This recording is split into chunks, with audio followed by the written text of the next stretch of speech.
Good morning, students. Yesterday we started the topic sentences simple, compound and complex. And simple, we have seen that there is only one subject and one predicate. In compound, it is there that two coordinate clause are there, or you can say the clause of equal importance, equal rank, equal power. And the third one is your complex sentence. A sentence which is made up of one principal clause and one or more than subordinate clause is called a complex sentence. So these three sentences we have done yesterday: simple, compound and complex. So on the basis of that, let us discuss the exercise number 72. See, it is on your screen and you can see in your books also. Point out which of the following sentences are simple, compound or complex. See number 1. I have learnt many lessons from the book of life. I have learnt many lessons from the book of life.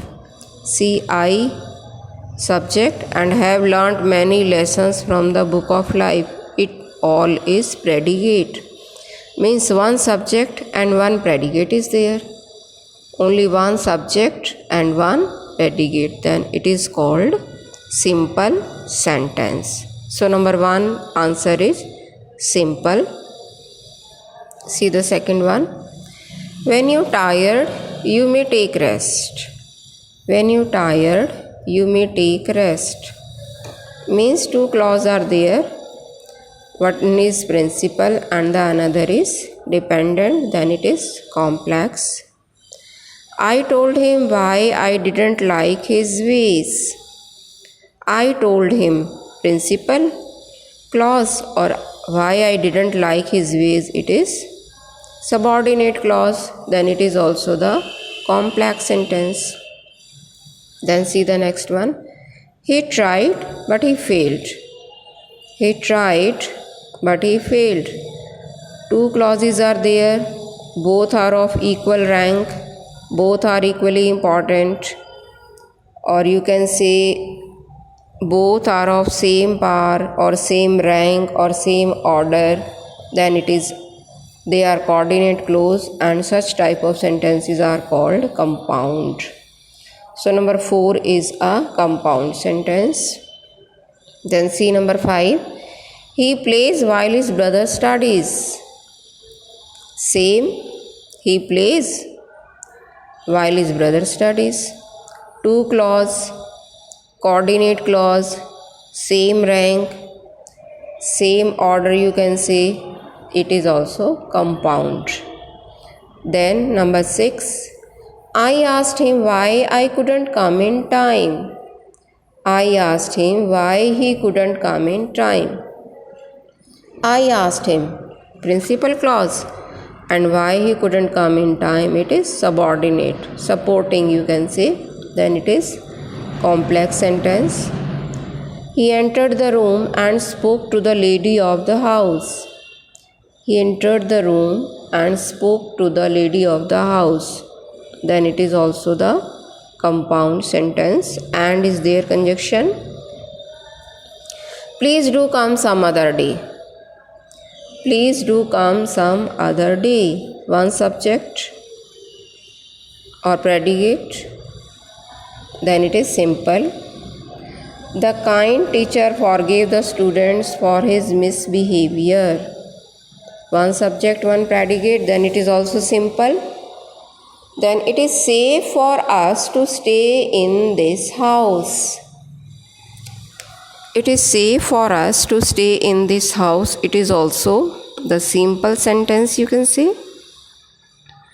I haven't met him after he became your friend. I haven't met him after he became your friend. Two clauses are there. One principal and another is subordinate. Then it is complex. Then if you take exercise regularly, you can keep fit. Again it is complex sentence.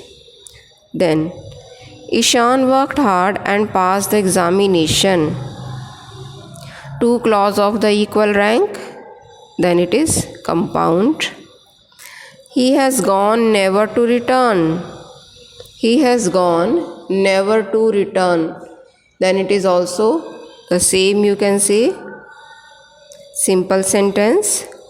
The best doctor is attending on her, still she is not out of danger, then it is complex. I believe that my servant is honest. I believe, principle, that my servant is honest, it is subordinate, then it is complex sentence. John and his father sang. Two clauses are there, equal rank, then it is compound. The car stopped when the policeman blew the whistle. It is also complex sentence. She came but her brother didn't. It is compound. I may go there or stay here. It is also compound. So a simple sentence has one subject and one predicate. A complex sentence has one principal clause and one subordinate clause. A compound has two coordinate clause or two clauses of the same importance or rank, you can say, same order. Two coordinate clause are there and they are generally connected with any conjunction. So it is the exercise of the chapter. So please solve it in your books. Bye students.